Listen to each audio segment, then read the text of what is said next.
Délivre-nous du mal. C'est la 7e et dernière demande du Notre Père.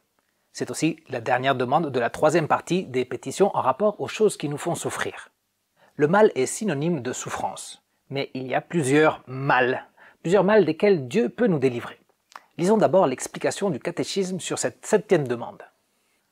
Nous résumons en ces mots toutes les demandes que nous adressons à notre Père Céleste, qu'il nous délivre de tous les maux qui peuvent nous atteindre dans notre corps et dans notre âme, dans nos biens et dans notre honneur, et qu'enfin, à notre dernière heure, il nous accorde une mort bienheureuse et nous fasse passer par grâce de cette vallée de misère au ciel auprès de lui. Lorsqu'on parle du mal, il faut faire la différence entre le mal ici sur terre et le mal éternel. Lorsqu'on demande à Dieu de nous délivrer du mal éternel, on lui demande d'accomplir sa promesse de grâce de nous accorder une place dans son paradis. Par rapport au mal ici-bas, la Bible nous présente le diable comme celui qui est à l'origine de tout mal, et donc de toute souffrance et de toute misère en ce monde. On a déjà parlé du problème du mal dans une vidéo précédente.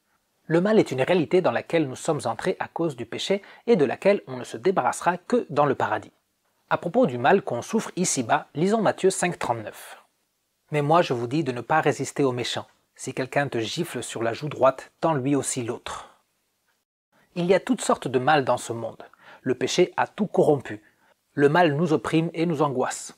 Bien sûr qu'on demande à Dieu de nous délivrer de tout mal, mais le mal restera une constante dans notre vie quotidienne. En nous enseignant à prier « Délivre-nous du mal », Jésus nous apprend à ne pas sombrer dans la dépression ou dans la vengeance à cause du mal qu'on subit, et en même temps, il nous apprend à répondre au mal en faisant le bien.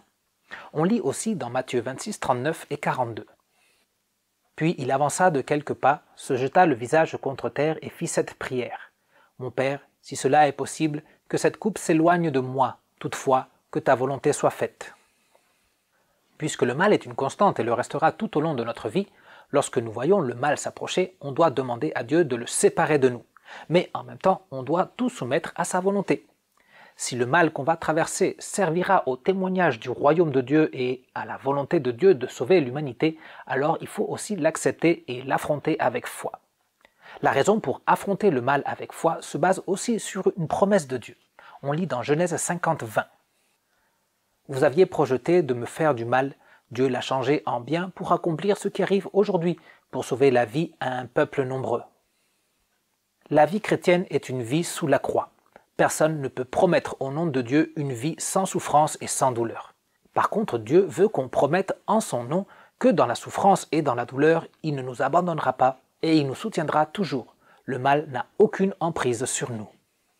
Allez, une dernière vidéo sur le Notre Père. Il nous manque la conclusion. Un clic sur la vidéo d'à côté et on finit notre étude du Notre Père. Sinon, sur la playlist, c'est la 10e et dernière vidéo. À tout de suite.